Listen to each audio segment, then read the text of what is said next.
aqui uma filinha já de quem vai perguntar ali, ó. Já vão todos que vão perguntar ali. 1 minuto de pergunta e 1 minuto de resposta. Agora vai ser papum.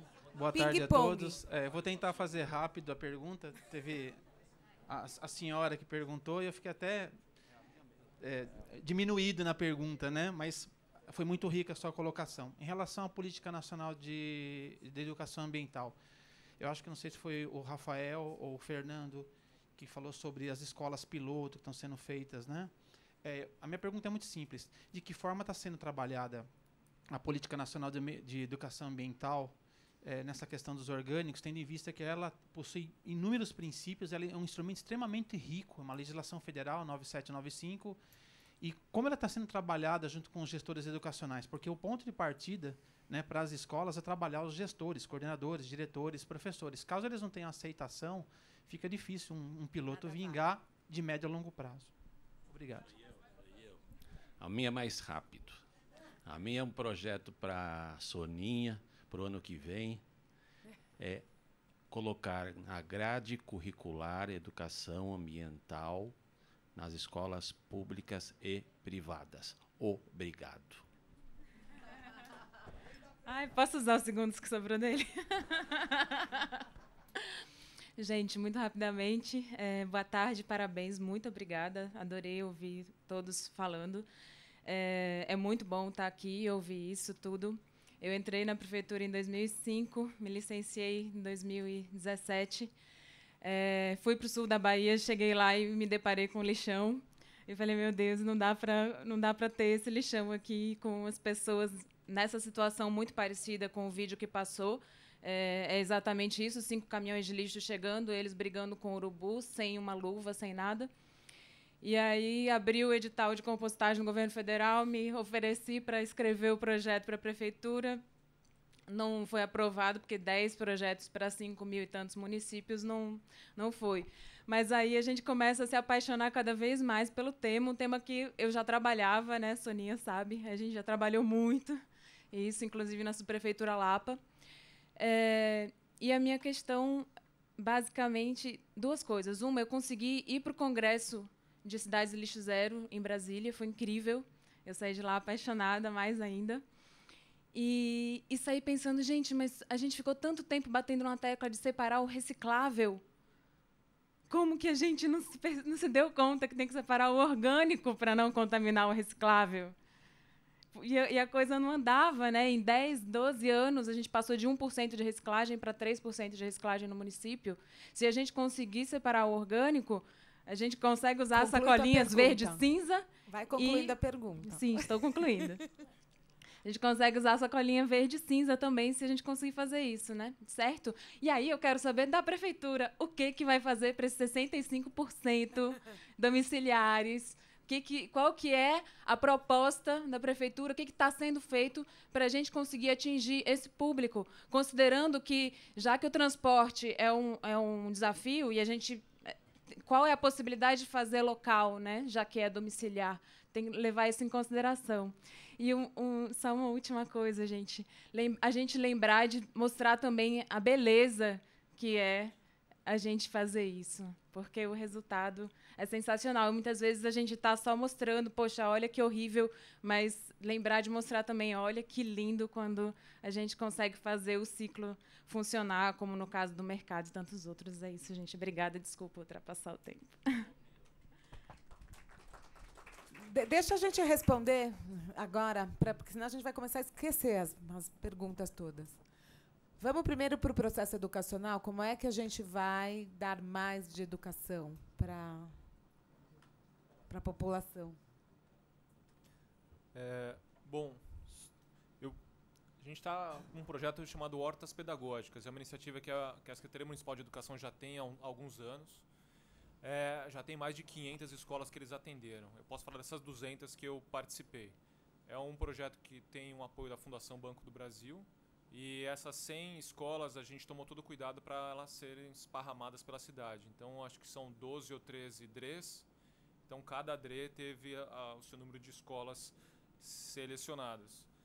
E essa é uma iniciativa que a Fundação Banco do Brasil colocou recursos. Todas as outras 300 ou 400 escolas, a prefeitura que iniciou esse projeto.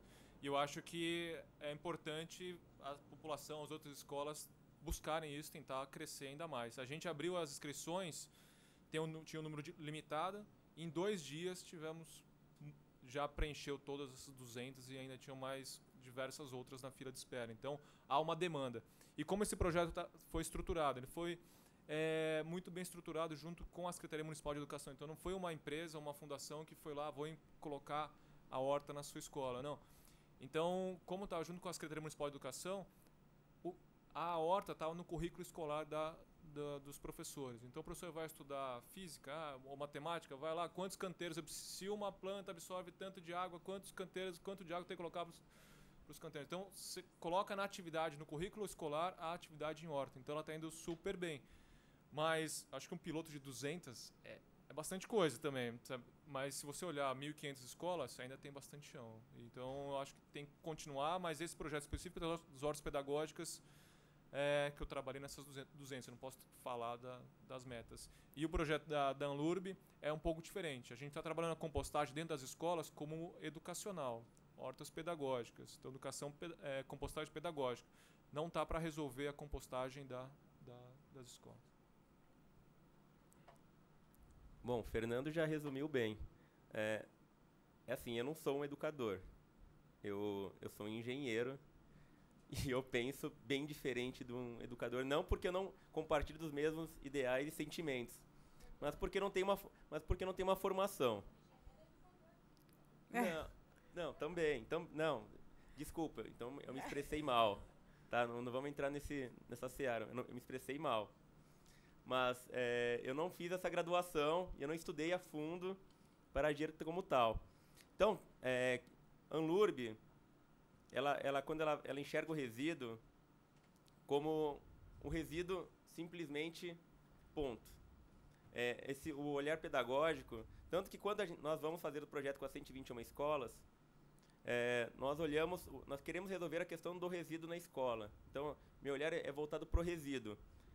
A questão educacional, as escolas têm a agenda pedagógica delas. Isso cada escola não, é até difícil falar assim porque eu não conheço a fundo.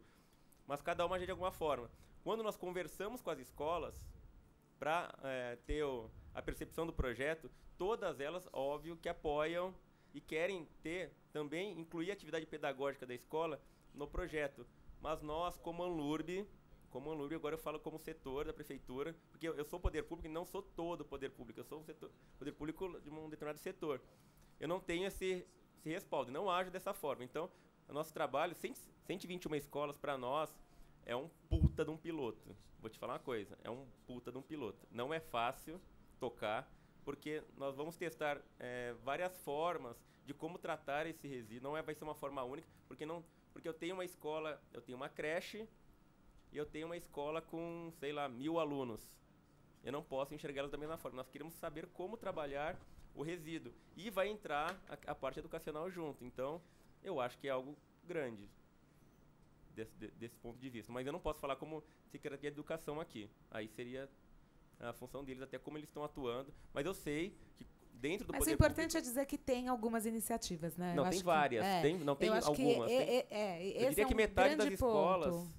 Metade das escolas tem essa abordagem hoje. Metade das escolas abordam de forma efetiva ou a compostagem ou a horta. Isso com certeza.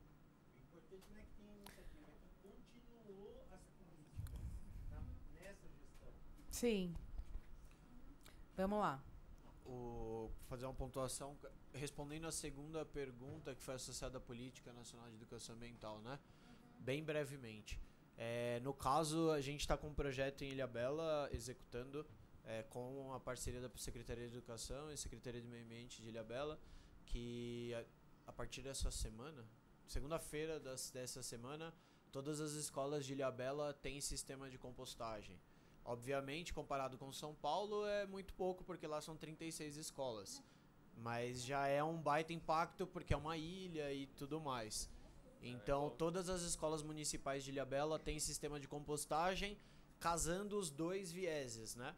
o viés de são sistemas para receber todo o resíduo orgânico da escola. Obviamente tem a discussão, eles vão fazer compostagem todo dia? Aí é outra discussão, que é justamente esse piloto talvez vai dizer, a gente também tem algumas informações de lá. Mas todas as escolas estão colocando e, respondendo a sua pergunta, se a solução para a escola não vier dentro do viés da educação ambiental, não vai ser solução. Porque ou você vai ter que contratar alguém que vai ficar andando nas escolas para fazer a compostagem, ou não vai parar de pé.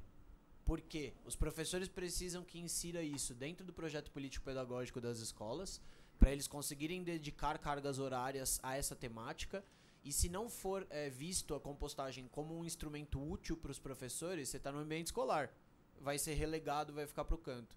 Como a gente tem feito lá, né? Tentado criar grupos de corresponsabilidade, onde vários alunos e vários professores têm uma tabela de trabalho, e aí você trabalha a corresponsabilidade de trabalho com os alunos, e basta dar um termômetro e uma balança e trabalhar, os alunos vão lá, mede temperatura, mede balança, eles fazem gráfico com o professor de matemática, o professor de português trabalha a origem da palavra, o de geografia trata o que é o lixo na sociedade. Então, você tem que amarrar todas essas políticas de forma setorial para que parem em pé, né? Eu queria só complementar, para a gente fechar o tema de educação, que sim, super importante o que você traz, né? O quanto a gente dá de educação, mas eu também não queria focar só na educação formal, né? Dentro da escola. Eu acho que a gente tem várias formas de educar. A gente acabou de passar esse fim de semana, da Semana Lixo Zero, com um grupo de ecobairros. São os bairros que estão educando as pessoas. Então, assim, não é só a escola, não é só a política nacional, é o que eu penso, o que eu sinto, né? Eu acho que a gente está nessa mudança que é assim, se eu sinto, eu vou fazer, né? Então, muitas ações. E saiu de um grupo de mães, né? Saiu de um grupo de comerciantes, saiu da igreja. Então, a gente tem que entender que esse processo, eles são vários atores. A gente não pode ter só a escola, a gente não pode ter só os técnicos, porque, de fato, o que a gente está fazendo, a gente está voltando um pouquinho para trás, fazendo coisas muito básicas que a gente deveria fazer. Eu sou do interior, isso, né, compostagem era uma coisa básica, né, para onde eu vivia. Então, assim, eu acho que a gente tem que trazer esta forma não só na escola, é em todo lugar que a gente estiver, né, em todos os lugares, tá?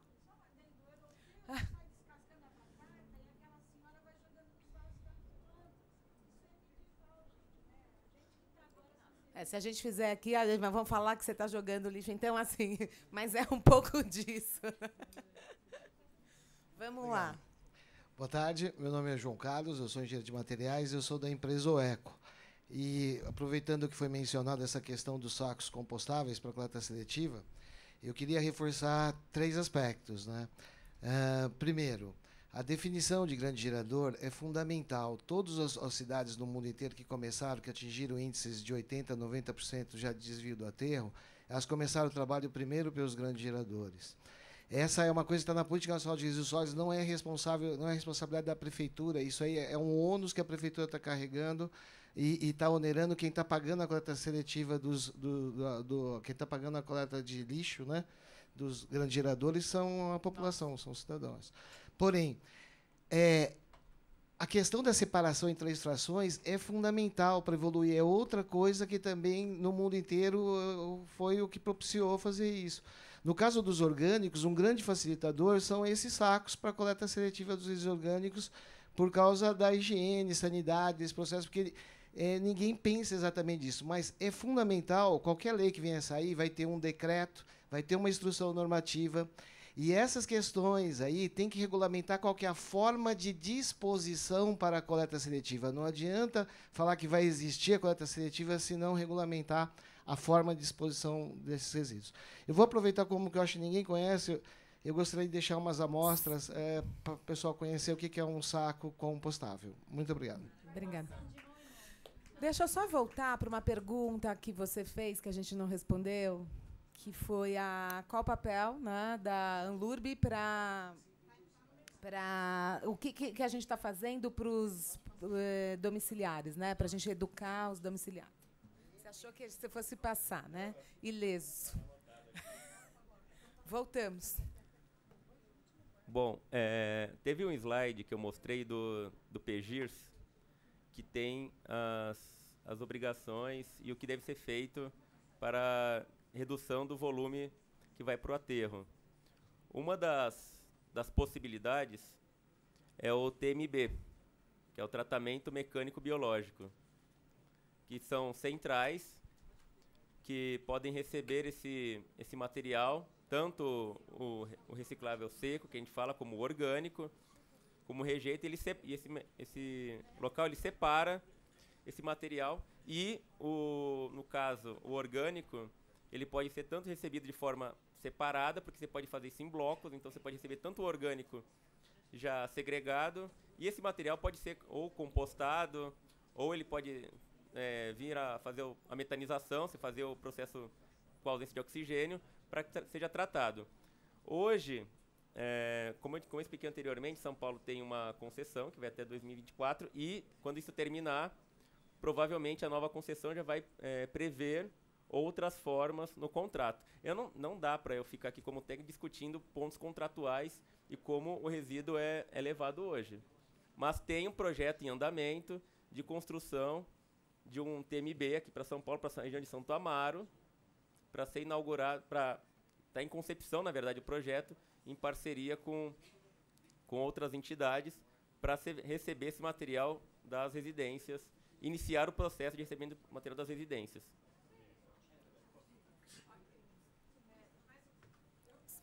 Mais uma pergunta, só que, na verdade, não foi pergunta, né, Fernando? Foi uma colocação, uma afirmação, na verdade, que eu nem sei onde ele está, da contaminação cruzada do transporte. Que, na verdade, não, ele está correto, tem a contaminação cruzada, mas foi só uma analogia para explicar que você não pode transportar a casca de tomate. Claro, quem vai fazer, a empresa que vai coletar, fazer a compostagem. E o que a gente chama também, quando você falou muito de lixo, do lixo gerado, a gente fala que se você separar na fonte, esse daí não é lixo, é material orgânico. E o que a gente fala, há poucas horas atrás, alguém estava comendo isso. Então não é algo, não é bateria, não é banheiro, não é nada. É alimento que alguém estava comendo, só você colocou em outra embalagem. Então ele não é um lixo contaminante, é alimento que você vai transportar de uma outra forma. E você falou do Kevin de São Francisco, claro, ele tem outras... É outra questão, mas a gente também hoje ainda está em crise hídrica, aqui em São Paulo. Mas eu perguntei para ele por que lá deu certo e aqui deu errado. Aqui ainda não deu certo, né? Ele colocou principalmente pela questão de custo.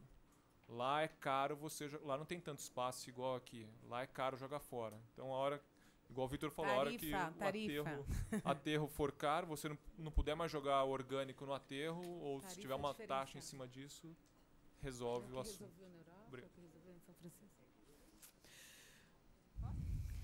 Então, meu nome é Carol, sou educadora ambiental também.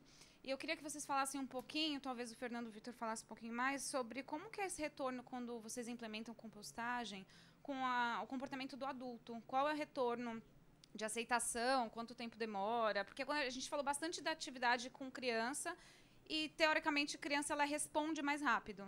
Eu queria que vocês falassem um pouquinho como até o Fernando mostrou um vídeo do pessoal colocando os compostáveis e como é essa separação, se o pessoal responde rápido nessa separação do que realmente vai para composteiro ou não.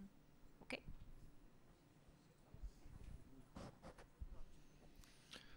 Olá, gente. Bom, eu vou fazer eu sou o Guilherme, eu trabalho com comunicação pública e engajamento para compostagem em especial. Fui coordenador de estratégia e mobilização do Composta São Paulo. Já estive no gabinete da Soninha falando um pouco com ela.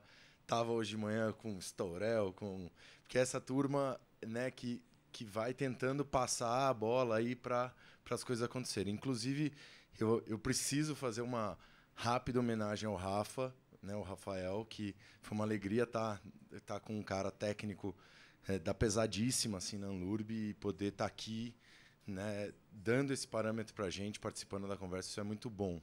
Muito bom mesmo ter você. A minha pergunta, na verdade,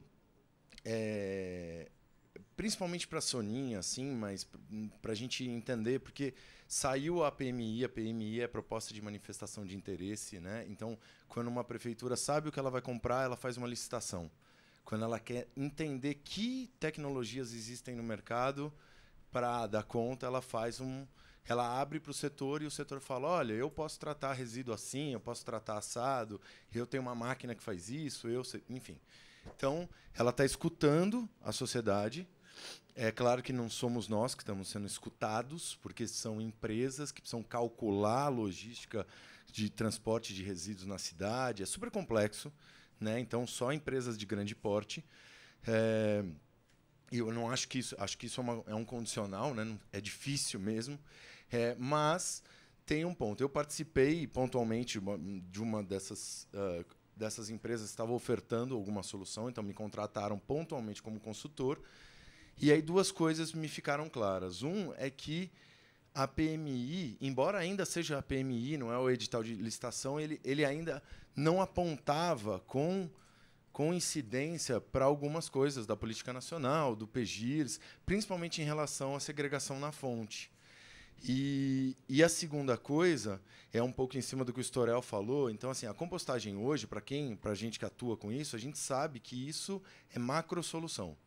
É solução para alimentação, para os resíduos, para a questão hídrica e tal. Só que, hoje, no processo público, ele está sendo tratado como resíduo apenas, né? Então, a minha pergunta é se existe, Soninha, assim, possibilidade de atuação. Que tipo de atuação tem o legislativo no momento que sai um edital de licitação e que a gente verifica um monte de oportunidade perdida? Né, que não existe nenhum plano para o entorno, para levar... E eu digo isso porque, assim, gente, eu sou um cara formado em comunicação, faz 5 anos que eu trabalho com compostagem e aprendo com esses mestres aí. Aí eu vou nas reuniões e falo para os engenheiros, sanitaristas, não sei o quê, e eu tenho que explicar o que é compostagem, quais são as diferenças, quais são as novidades, quais são as técnicas. Eu não sou técnico, mas eu absorvi. Então, eu vou em reuniões, tem 20 pessoas, todas dessa área, eu fico, não, mas olha, a leira estática, não, olha, o composto, enfim. Então, qual é o campo de atuação que a gente tem para fazer uma incidência na hora que a prefeitura solta um edital, que é muito além de uma figura, né, só da Anlurb, tem jurídico, tem um monte de coisa, para a gente falar, gente, espera que esse edital não dá conta, porque um dos grandes problemas dos resíduos é a forma contratual. A gente é hoje o que está contratado. E vai sair um contrato de mais 30 anos. Se a gente não prevê isso agora, o que vai dar? Então, a minha pergunta é, que instrumentos a gente tem para tocar isso, para fazer esse enfrentamento?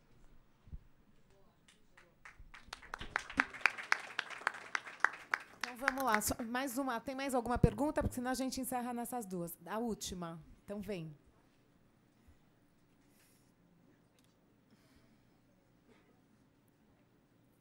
Primeiro, obrigada, Fernando, pelo convite. Meu nome é Josi Santos, eu sou consultora ambiental.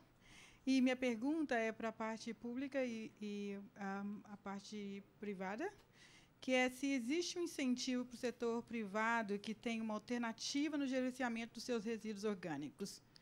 E se existe uma legislação... existe a legislação, mas não existe uma alternativa para o empresário com relação ao gerenciamento desse resíduo local. E, às vezes, a gente fala, tem todo um processo, né? A gente tem a compostagem, a gente tem que discutir a legislação, mas, pelos vídeos que foram apresentados aqui, as enfermidades que saem dos lixões, a situação precária, miserável das pessoas que moram no lado dos lixões, no meio dos lixões, existe uma urgência, não é uma questão de esperar, existe uma urgência, né? Eu tenho feito um trabalho agora em São Paulo e a questão do setor privado, muitas das vezes, quando chega nessa questão do montante de resíduos que são gerados dentro das empresas, só 100 quilos ele pode fazer composto, e os 5.000 ele fica, as 5 toneladas fica na questão do o que eu faço com isso agora. Se existe um incentivo quando o empresário acha uma alternativa para reduzir esse processo do gerenciamento orgânico dele local, dentro da própria empresa. Qual o incentivo que tem, tanto o público como o privado, com relação a isso? Obrigada. Vamos lá começar com a educação de adultos, lá, engajamento de adultos? Tá, posso? A Carol perguntou dificuldade. Então, a gente enfrenta muitas dificuldades, sabe? Eu vou dar 2 exemplos. Então, a gente vai lá num restaurante, trabalhava num hotel que tinha 10 cozinhas. Sempre vai falar com ele e fala assim, não, aqui é muito corrido, eu tenho que fazer os pratos, entregar, tem que lavar rapidinho, não dá pra fazer nada. Daí você fala, tá bom, hoje você pega o alface e a folha e o saquinho plástico e joga no mesmo lugar? Hoje é muito corrido, não dá pra fazer nada. Tá bom, se tiver 2 lixeiras, você consegue jogar o saquinho aqui e a folha do alface estragada aqui? Ah, tá, não, se tiver 2 lixeiras. Então você mostra pra ele que o mesmo tempo que ele gasta pra fazer a coisa errada, ele pode fazer a coisa certa. Só você dá as ferramentas pra ele. Então você tem que sempre saber lidar com isso. E um dos princípios do resíduo zero, que foi até comentado, é você separar na fonte. Então, na hora que você vai gerar o resíduo, se ele estiver separado, você já consegue compostar. Outro exemplo, outra dificuldade que a gente teve teve um shopping que a gente começou a trabalhar, a gente montou nossa equipe lá, gerou emprego, separou os materiais, daí montou a ilha de separação dos materiais, daí chegou para mostrar para as pessoas, dá para você, na hora que você pega o prato, jogar o orgânico aqui, daí você pega o copinho e joga ali, só isso, você não precisa separar por tipo, plástico aqui, não, só jogar limpar o prato aqui e jogar o copinho ali. Ah, beleza, Fernando, não, entendemos, vamos fazer, mostrei para ele como é que fazia, não perdia tempo. Deu 4 dias, chegou o sindicato, veio falar com a gente. Ah, Fernando, você está fazendo desvio de função. Eu falei, não, estou fazendo educação ambiental, eles estão separando o que você podia separar em casa. Não, eles não são pagos, não são contratados para separar. Eu falei, não, mas tem uma equipe, 4 pessoas, 5 pessoas separando. Não pode fazer isso. Então, você esbarra com coisas que você nem previa. E é isso que acontece. Não, pode. O sindicato, só que alguém que eu expliquei como fazia, foi no sindicato e falou que ele não... Eu tô desviando a função dele de limpar o prato. Não pode jogar num lugar, ele tem que jogar onde ele quiser. Então, essas são as dificuldades. Ok. Com relação a essa questão da diferença dos adultos, quem foi que perguntou? Da diferença dos adultos e das crianças, o que a gente tem visto, e inclusive é uma das coisas que a gente absorveu dentro das propostas do Objetivos da Compostagem da Cidade de São Paulo e tudo mais, é que são meio que meios diferentes de abordar, né? A criança é mais lúdico, no geral o adulto, a gente está até discutindo hoje aquele negócio do ovo e da galinha, a compostagem vem primeiro, a segregação na fonte vem primeiro, porque pro adulto, se você chegar e pedir para segregar na fonte, ele fala, mas não vai para compostagem. E aí se você de repente começar a compostagem mal feita, então essa é uma estratégia de convencimento pro adulto no geral, mas o que a gente vê é a questão que foi o modelo que São Francisco adotou, ele é bastante referência pra gente, porque foi uma solução que deu super certo, essa questão da coleta em 3 frações, porque a minha visão pessoal, né, N pessoas podem discordar, eu não acho que o cidadão comum é obrigado a saber o que é plástico, o que é papel, o que é metal, e o que é PP, PAD, PS, papapá, não vai saber. Então coleta em 3 frações pro adulto, porque quem sabe o que é específico é o catador especializado, principalmente porque tem diferenças entre tipos de plástico e até cor de vidro, né? Então, a segregação em 3 frações aumentou as taxas de reciclagem muito e de segregação, e paramos com aquela 1000 lixeiras, porque o cara tá lá, imagina no shopping, o cara tá no shopping com o carrinho da criança na mão, a outra gritando sorvete e 6 lixeiras para ele escolher. Ele joga em qualquer uma. Então, é a questão das 3 frações com uma identificação visual muito fácil. Não é uma lixeira com um testamento escrito de tudo que tem que estar jogado ali. Por exemplo, se eu estou num shopping, na praça de alimentação, é provável que não tenha, por exemplo, fralda na praça de alimentação. Então eu não preciso colocar a fralda no rejeito. Então mapear o que é gerado e fazer com imagens. Então o que é gerado em cada local, você colocar a imagem, porque a pessoa olha, bate o olho e já joga na velocidade, né? pro adulto a gente tem visto que funciona melhor dessa forma. Ou o outro lado, que nem sei o pessoal da educação ambiental gosta, que é pelo incentivo negativo de taxar e multar, né? Santos aumentou muito a reciclagem com a implantação da multa, né? Então também é outra alternativa para os adultos. Programas de incentivo. Exato. Tem incentivos, né? Que também os adultos podem ter Muito bom. Vamos lá. A próxima, vou deixar a Soninha para o final, porque aí ela fecha. Qual o incentivo para as empresas? Se existe algum incentivo para as empresas hoje que reduzem seu próprio resíduo orgânico? Na verdade, ela perguntou sobre se a legislação oferece algum incentivo. Na verdade, você começou a sua pergunta já com a resposta. Porque eu acho que todo mundo já sabe a resposta hoje. Não. Hoje quando o colega lá atrás falou, é da região metropolitana, inclusive, a legislação da questão do gerenciamento de resíduos na cidade, tá? Não vale só para a cidade de São Paulo. Então, só corrigindo, lá de 78 a legislação é metropolitana. E hoje não tem, hoje realmente o que se tem é o que está, as cartas são as que todo mundo já conhece. E não é, esse debate não é dentro da prefeitura, isso aqui é estadual também, tá? Esse debate tem que vir pelo Estado, porque quem legisla sobre resíduo é a CETESB. Então, quem vai cuidar disso vai ser a CETESB. A nossa fala já acabou, né? Então, eu queria agradecer, tá? Primeiramente, a mesa, o convite. Estou lisonjeado de estar aqui presente com vocês. Parabéns pela iniciativa. Quando você me falou da educação de adultos, eu me considero um que foi educado no meu trajeto de adulto. Eu sou engenheiro agrônomo formado e minha formação foi trabalhar no mercado de defensivo agrícola, de agrotóxico. Então, eu dei uma guinada no meio do caminho e estou aqui. Então, eu sou um deles que foi educado e eu acredito que a educação realmente transforma e eu me sinto uma das pessoas transformadas. E obrigado a todo mundo que esteve aqui hoje, que deixou um pouco do tempo para estar presente aqui hoje, prestigiando. E a gente fica muito feliz que tem muita gente que está engajada no tema. E para nós que estamos lá do outro lado do balcão, nós não somos inimigos, na verdade, não queremos que as coisas não aconteçam. Pelo contrário, eu quero muito que aconteça porque é o nosso trabalho. Tá? Obrigado, gente. Valeu mesmo.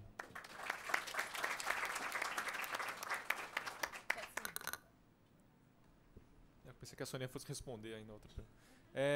Não, queria agradecer também a oportunidade. Eu acho que a gente precisa abrir mais canais, mais momentos para debater a questão de resíduos, compostagem aqui na cidade, que é realmente preocupante. Obrigado, então. Obrigado a todos pela participação.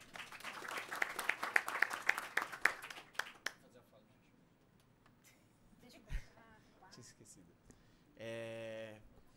Só pode fazer a pontuação daquela questão da... não tem incentivo para fazer a compostagem, mas a taxação de grande gerador é uma política que força você a fazer as coisas na fonte. Então, por exemplo, se você não destinar 100 quilos por dia, é um baita abatimento de custo da coleta e do aterro também. A gente tem diversos clientes que colocam a compostagem na fonte e corta muito os custos com o resíduo. Não é um incentivo, mas é do outro lado. Desonera, né? Desonera nesse sentido.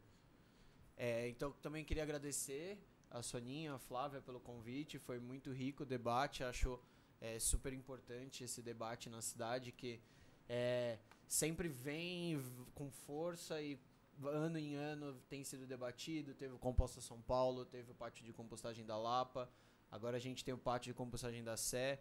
Acho que é importante essa discussão com a sociedade civil, setor público, setor privado, e que entendo todas as discussões e reclamações, mas é um processo que ele é construído também lentamente. Às vezes a gente também busca o imediatismo, mas é uma transformação que está sendo construída ao longo de muitos anos na cidade de São Paulo, e que todo mundo que se quiser se juntar a essa força aí é super bem-vindo, que a gente está sempre mobilizando um local aqui, um local ali. Esses debates são super importantes. E obrigado pelo convite em nome da Morada da Floresta e de todos do Objetivos da Compostagem, né? Um pouco de respostas para várias perguntas que foram dirigidas aqui para a Câmara. É sempre um dilema em política pública Eu vim ser vereadora porque eu queria mexer com grande escala. Eu não queria mais fazer a campanha no meu condomínio, na MTV, sem que houvesse política pública correspondente. E aí a gente chega aqui e quer trabalhar com a política pública a grande escala, o universal, o de longo alcance, mas, às vezes, tem que começar pelo pequeno. Não tem outro jeito. E o pequeno acaba sendo exemplar e gerando uma nova onda de adesão e de desejo. Então, até no gabinete, que não é um órgão executivo, a gente tem uma das nossas ações, ajudar a articular a implantação de hortas urbanas. No começo, a gente saía batendo na porta das escolas e oferecendo. Agora, a gente já virou quase um prestador de serviço. Eu falo, gente, nós não fazemos hortas urbanas, tá? A gente articula e o pessoal tem que ir lá ajudar, participar. Mas é o BS, e a LPI, que são as instituições para idosos, já nos procuram, já tem um desejo, né? Então, tem que começar pelo... Eu vi uma expressão outro dia de um urbanista de Nova York, assim, você começa pelo fruto do galho mais baixo, começa por onde já está mais fácil. E aí as pessoas passam a querer, inclusive. A Highline, né, que é aquele super minhocão transformado em parque maravilhoso de Nova York, começou com um pedacinho só. Porque no começo tinha controvérsia, tinha muita gente querendo que demolisse o viaduto, e não que virasse um parque, porque aquilo desvalorizava a vizinhança. Fizeram um pedacinho, fez tanto sucesso, que ninguém mais quis fazer outra coisa que não um parque de ponta a ponta.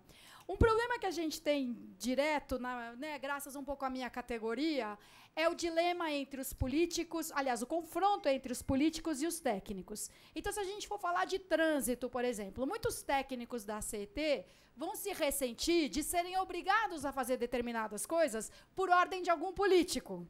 O político mandou proibir o estacionamento, o político mandou fazer mão única e o técnico, que sabe que aquilo não faz o menor sentido do ponto de vista da mobilidade, é obrigado a engolir. E, com isso, a gente fica com uma reputação muito ruim quando quer discutir com os técnicos. Os técnicos acham que a gente chega lá a partir de um ponto de vista totalmente enviesado e que, a gente não tem conhecimento técnico, nós somos políticos. Tem toda uma construção na sociedade, né? O técnico é melhor do que o político. Mas a gente tem esse desafio. Os técnicos também podem ser conservadores, ou eles podem ter uma formação superada ou enviesada. Todo mundo é político nesse mundo, todo mundo tem um olhar a partir de um posicionamento, né? Mas a gente tem que fazer esse enfrentamento político com órgãos técnicos. Então, se tem lá uma NBR, né, da BNT, dizendo que o transporte de lixo é só assim, é uma norma técnica. Mas a gente tem que ter o jeito de identificar como é que dá para fazer política com quem edita as normas técnicas. Política no sentido da persuasão, do convencimento. E a estratégia para isso, eu acho que é o que vem funcionando, é identificar os aliados, identificar os inimigos, aqueles que não adianta tentar trazer para o lado do aliado. Se ele de inimigo virar um adversário, já está bom. Porque o inimigo quer que o seu projeto dê errado. O adversário tem o dele que é diferente do seu, vamos dizer. Então, identificar, sabe, é o sindicato que não entendeu lufas, que acha que é desvio de função. Alguém do sindicato, uma pessoa física dentro da pessoa jurídica sindicato, com certeza tem a sensibilidade para essa questão. Então, identificar o aliado no sindicato, no shopping center, no governo, na ANLURB, na Secretaria de Educação, nas escolas, porque tem escola que não é aliada. Se a gente fizer a lei, a obrigação, a regra, o diretor vai falar, aqui não. Aqui na minha unidade educacional eu tenho autonomia político-pedagógica, mas vai ter alguém dentro dessa mesma escola que é super afim de trazer um processo de educação para compostagem, para horta, para tudo. Então, desde a pequena escala da escola, do mercado do bairro, do condomínio, até a grande escala da BNT, da Prefeitura de São Paulo, a gente tem que identificar os aliados e aí, aos poucos, a gente vai virando o jogo até a hora que chega o movimento irresistível, que obsolece algumas coisas. A dificuldade que se teve nos últimos anos para a sobrevivência dos táxis. E eu gosto de táxi, eu uso táxi, mas, de repente, veio um tsunami e os táxis tiveram que se reorganizar, né? Então, coisas acontecem a partir da sociedade, da tecnologia, do mercado. Inclusive, o Uber é mercado, não é um compartilhamento amistoso de automóveis, simplesmente. Mas coisas acontecem ao mesmo tempo e tornam as mudanças irresistíveis. E a gente tem que procurar, né, ir colocando ali, né, as nossas contribuições para que essas mudanças sigam no caminho que a gente deseja. E, sinceramente, eu não estou otimista. Otimista achei uma palavra meio arriscada. Eu estou super confiante das mudanças. A gente tem falado muito também de esgoto e de rios. Hoje em dia se fala em jardins filtrantes em tudo quanto é lugar, inclusive dentro do governo, inclusive dentro da Sabesp. Opa! Já, sabe, raízes. Então, já se discute dentro daqueles que são responsáveis pelo esquema latifundiário de tratamento de esgoto, pelo tratamento de esgoto na origem, lá onde a gente gera. Então, as coisas estão amadurecendo, num certo sentido, que nos favorece. Digo, nós que estamos aqui e que desejamos isso. A esse propósito, deixar muito rapidamente um convite. Essa é uma semana lotada de eventos e a gente tenta estar em todos ao mesmo tempo. Sexta-feira tem aqui uma atividade, Rios Cobertos, Vamos Descobrir, com palestra dos dois figuras incríveis do Rios e Ruas, que ajudam a gente a prestar atenção, né, que aqui de baixo passa um rio e a gente continua olhando para o rio como aquele que leva o lixo embora, né? A gente super consciente ecológico e nunca que vai lavar a garagem com esguicho, certo? Nenhum de nós aqui, porque a gente tem essa noção. Mas é capaz da gente lavar com o balde e deixar a água com sabão e o desinfetante correr para a sarjeta, onde ela vai cair no sistema de águas pluviais e não de esgoto. E aí vai cair a nossa água com sabão onde? No rio. Então, até a gente, que super presta atenção, às vezes não presta tanta atenção assim.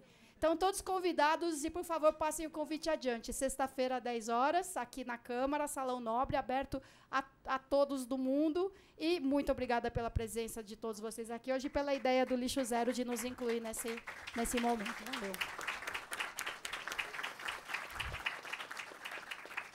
Bom, então eu saio daqui super feliz, né? Todos nós que fazemos parte da Abrapes, do Instituto Lixo Zero, do GT Lixo Zero, porque realmente esse o nosso objetivo, é fomentar, é reunir pessoas. E a gente acredita muito que se a gente faz parte do problema, a gente também pode fazer parte da solução, né? Então, eu acho que a gente viu aqui quanta coisa boa a gente pode fazer. Eu também, Soninha, estou bem... A gente tem cada vez mais também descoberto aonde a gente tem esses aliados e tentar se fortalecer. E eu acho que essa parceria que a gente está tendo com você e mesmo com a Câmara, não só nesse projeto, mas com outros, a gente tem visto que vale super a pena. Obrigada, gente. E, eu queria convidar todo mundo para acessar o site semanalixozero.com.br, São Paulo, mas assim, São Paulo, tá bom? Ou no nosso Facebook. Obrigadão.